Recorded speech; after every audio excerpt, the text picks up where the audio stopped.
I'm Corbett Wall with DV Auction, here with your feeder flash for Wednesday, May the 20th, brought to you in part by Ytex Tags. Our old buddy Trump announced the details of the coronavirus food assistance program on Tuesday. Pretty big news conference there. There was a few hot spots in there that we'll talk about in a minute, but want to give some details about the program, and you guys need to get with it and hurry up and get into your Farm Service Agency office and get signed up for this deal. You can start signing up Tuesday, right after Memorial Day there. It starts on Tuesday and payments will start within a week. There's $16 billion there for all your different ag products, and then another $3 billion for purchasing. But you know, we got the details at least, and it's going to be first come, first serve till this money runs out. Now, it does have a cap per individual or outfit of $250,000. If you're a corporation and you have a lot of investors in there, the cap is $750,000. But it's broken down as follows: your total sales of eligible livestock between January the 15th and April the 15th, and then continued payment on the highest numbers of inventory that you had that were eligible from April 16th up until May the 14th. But your Part 1 payments, which is the sales for calves, you get $102 a head. Feeders, you get $139 a head. For your fat cattle, $214 a head. Your mature slaughter cattle, like cows and bulls and things like that, $92.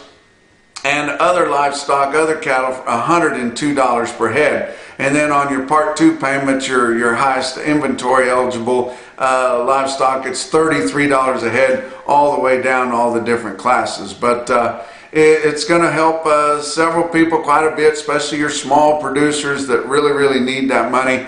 And we're glad that they're going to get that. But like I said, you need to get your butt into the Farm Service Agency, and you guys that don't row crop farm, you might have to ask a farmer how to get in there and ask the name of the best gal in there to work with. But get in there, get signed up. There's going to be a long line probably in some places where there's a lot of cattle producers, and be getting your money within a week. That's really something special right there. But in the news conference he was talking about, of course he had Sonny Perdue there. You know, Trump made some pretty outstanding statements there, and depends on your point of view whether you like them or whether you don't. But and don't think that Trump is an idiot. We've always, you know, he says something off the wall, and then we find out later that there was a method to his madness, and I think there is here too. But as he was talking about the cattle, he went down through there and made note that he had seen where we're getting several cattle. And maybe it's just me, but when I saw him saying that we had several cattle being imported, I think he was including beef in that too. He didn't say beef, but it just felt like to me he was talking beef. He was using the terms cattle and beef kind of interchangeably during the news conference there. But he turns to Secretary Sonny Perdue and says that he had seen where we've been importing several cattle from other countries, and he thinks maybe we need to terminate doing that.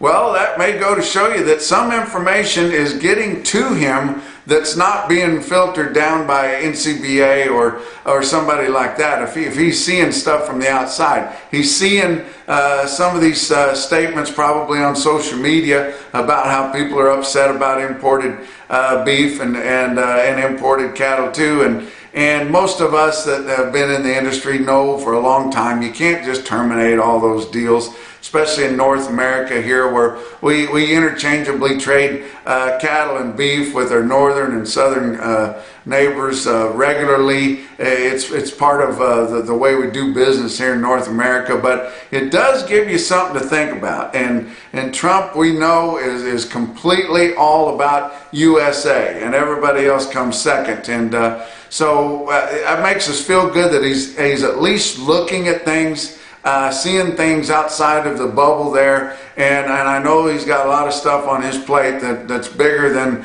this wreck that we're going through in the cattle business, and And I was encouraged with it, and I think a lot of other people were too. I think some of your guests that were there representing the cattle business were probably getting a little bit nervous. I would have liked to have seen the look on Sonny Perdue's face when he turned to him and said that, but didn't get to see that. But you know, we complain about this cattle market, and it's easy to do. You know, it could always be better. What we're really complaining about is we cannot get our share of the retail beef price, especially when they're gouging and they're putting it to the consumer, you know, and just running it deep, guys. And I tell you what, it's terrible the way that they've gouged the consumer. And like I've said the last few visits, it's just now this week starting to get to the retail counter, and these consumers are getting sticker shock, and it's hurting our overall beef demand. And that's the worst thing they could have done to us. And they just got too damn greedy,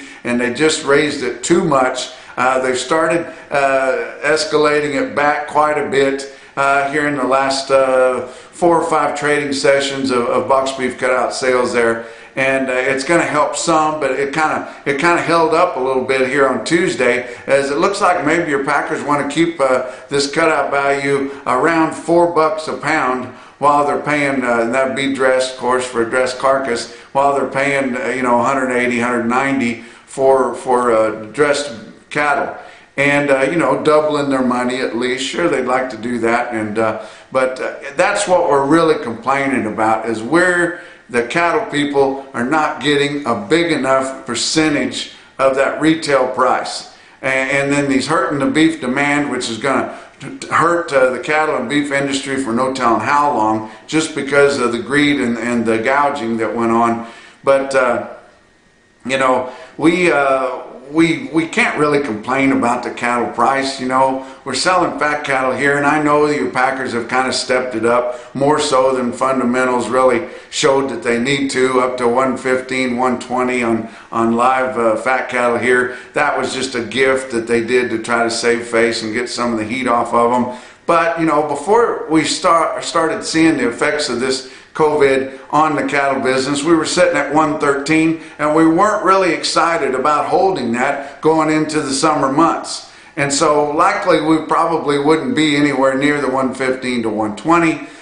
Your yearling prices are actually or feeder cattle going right into the feedlot, whichever one you want to say. They're a little bit higher actually than what they were before we started seeing the effects of the COVID. Now calf prices, yes. We didn't get to really take advantage of the green grass fever that normally goes around, because we were too worried about the Wuhan virus. So the grass fever got put back, but we didn't get to see your calves really get elevated there. We did for a real short time, but it didn't last, and we probably could have squeezed some more out of your calf prices, and that's too bad on your stockers there, and it's too bad for your cow-calf producers there. But guys, be honest with yourself. You look around, likely our live cattle prices at every stage probably wouldn't be much better or different than they were if we hadn't had this Wuhan 19 Kung flu. But anyway, just look and kind of be honest with yourself about that. But you're getting paid anyway. It's kind of like a lot of these people that didn't even have jobs and you know, were crying wolf about this COVID-19, and they still got a stimulus check in the mail. But let's look at your futures prices on Tuesday. June live cattle up a nickel at 98.77. We could have seen a big charge in your futures market because we saw that press conference before it closed, but we didn't. So I wouldn't expect to see a big charge out of it here middle of the week. But August live cattle futures up 22 cents at 99.07. Going out front from there, and your live cattle contracts were down 30 cents to up 7, so they weren't doing a whole lot. May feeder cattle were up 82 cents at 127.42. August down 62 cents at 131.92. You go on out from there, and they were lower from 27 to 47 cents, but not too wild of action on your futures market. Fat cattle trade, we did see a little bit more trade, and all through this coronavirus, we've seen cash trade every day of the week. And we noted on the last visit that last week we saw a big movement of cash trade as your packers are trying to show good faith, and they're coming in here buying these cattle, and they're all for current delivery, guys. They're all for within the next 2 weeks. Now the hitch on those cash cattle, they're going to try to get rid of those. They're going to try to get those cattle picked up.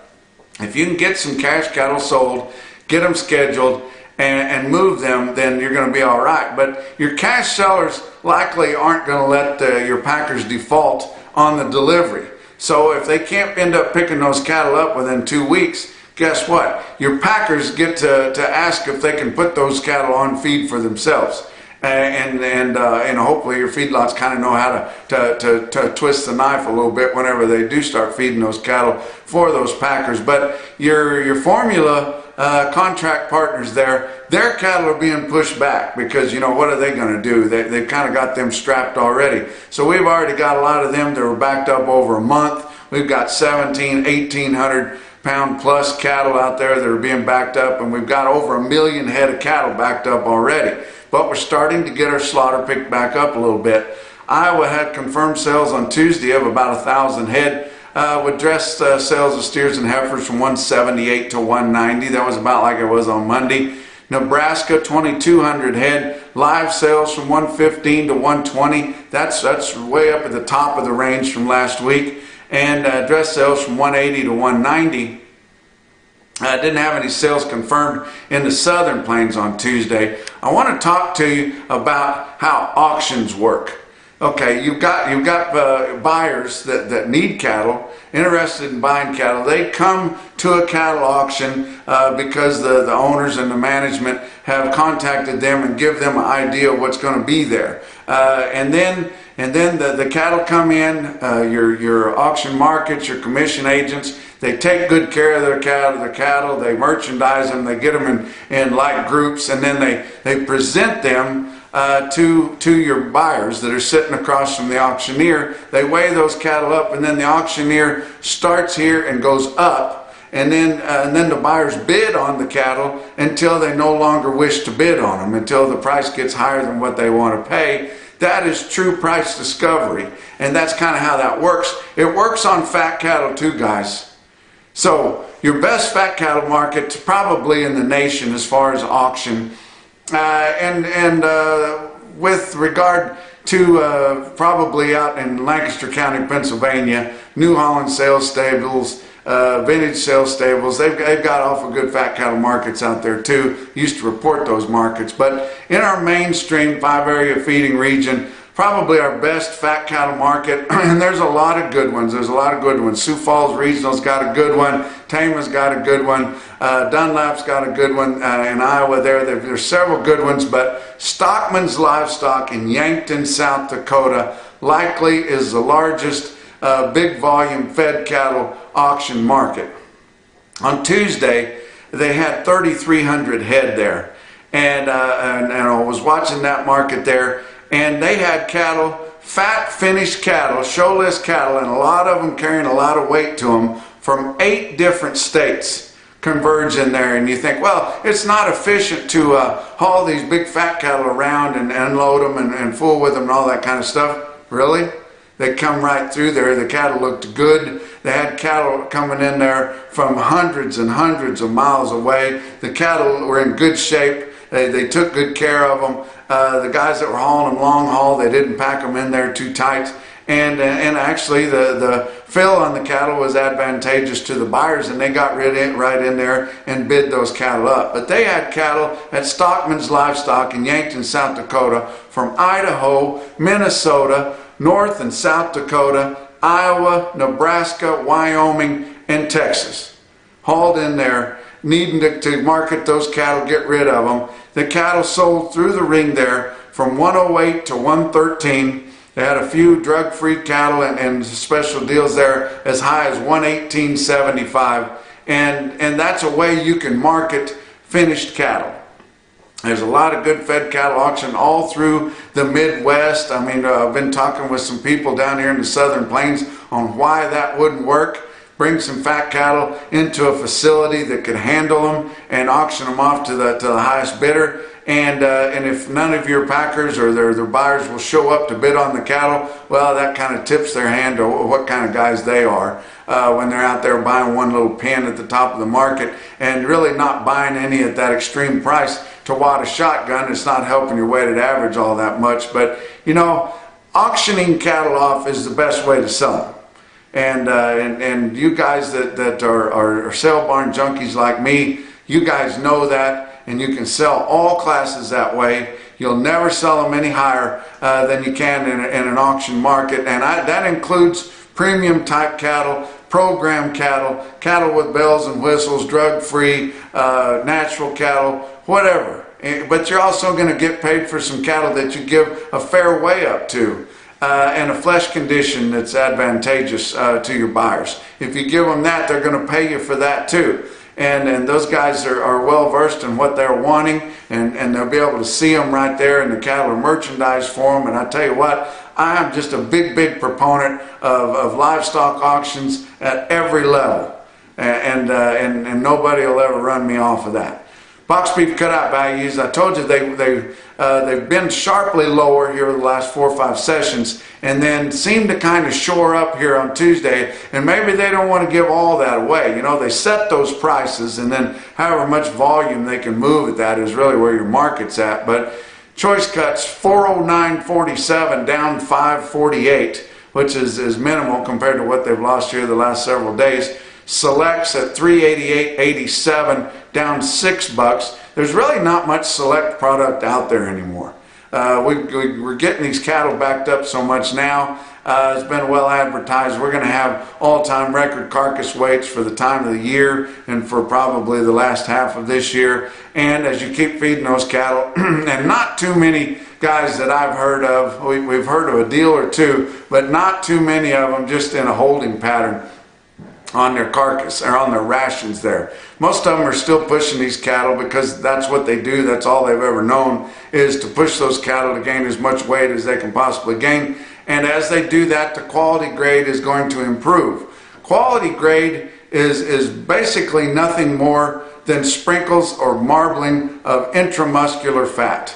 Now it does take the maturity into regard there, but if they're young cattle, and everything's all right as far as that goes. They're not hard bones, they're not dark cutters or anything like that. Quality grade, which I'm talking about, prime, choice, select, standard, all it is marbling, the amount of marbling, intramuscular fat.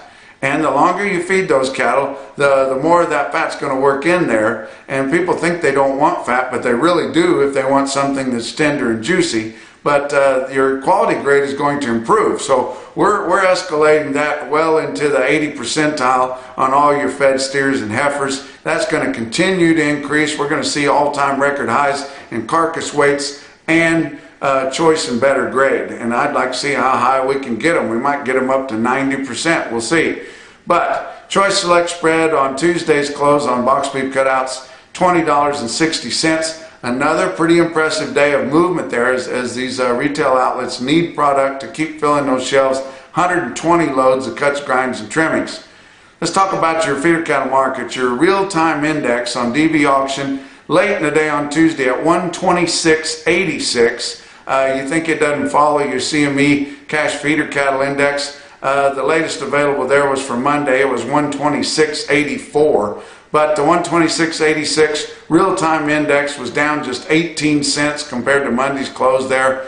And we had some pretty decent sales around, but maybe not in some of your best locations there to really stretch that. Wednesday is when we get our best test of the feeder market. We got some premium sales in the Midwest, the Northern Plains. We got our high volume sales in the Southern Plains, and we'll get our best test on Wednesday. But Tuesday sure wasn't too bad. We've got a lot of Wednesday sales coming up. Got sent a notice. They've got a big sale, Sulphur Springs, Texas, coming up on Wednesday. Looked at the consignments there, and they had a lot of big strings of cattle there, guys. But you might want to get an order into Sulphur Springs, Texas on Wednesday if you need cattle in that area. But let's look at some of your sales on Tuesday. Ozarks Regional Stockyard, West Plains, Missouri, 4,500 head that had a great test of calves there, and some really top quality bunches I'm going to talk about. But the feeder steers that they had on hand, steady to $2 higher. Not a real good test of bigger feeder heifers, but the calves, steers and heifers both, $3 to $7 higher. Now look at these strings that I pulled out of West Plains right here, and you notice that they had a couple of really big strings in there. Talking to Dan Hill, he said they were top quality. Of course, mostly all black there, and he said probably some of the best strings of bigger calves that he's seen there at West Plains for a long, long time. But 200 head, fancy steers weighed 598, or you might as well say 600 pounds at $159. You can throw a rock to Arkansas. 253 head, 589 pound steers there, bring $159.50. Look at some individual quotes from other markets all across the land. How about Montana Livestock Auction in Ramsey, Montana? 66 head, way up in Montana, 886 pounds. That's pushing 900 pounds at $121. Very respectable. Kurt Sporleader and Heather Sporleader there. Unionville Livestock Market, Unionville, Missouri there. My buddies there with Rockin' R. They had 5 loads of big steers in there weighing in the 9s. You see them right here. I ran the weighted average on them. Rockin' R Farm sold 300 head of steers with an average weight of 940 pounds at $119.63. That's awful good. But the best quote that I saw anywhere in the country on Tuesday come out of a market that we're just now starting to get quotes from. I was up in Montana and did a talk there at Miles City Livestock Commission. Tell you what, everybody there was friendly and nice and greeted me there and made some friends there, and really enjoyed my day there at Miles City Livestock Commission. And they got a heck of a market. They said, yeah, go ahead and start drawing our market automatically there. Took me a little while to get it going there with some of our computer guys, but we started getting it this week right here. Miles City Livestock Commission sold 66 head, 864 pound steers, $132.50. And that's your feeder flash for Wednesday.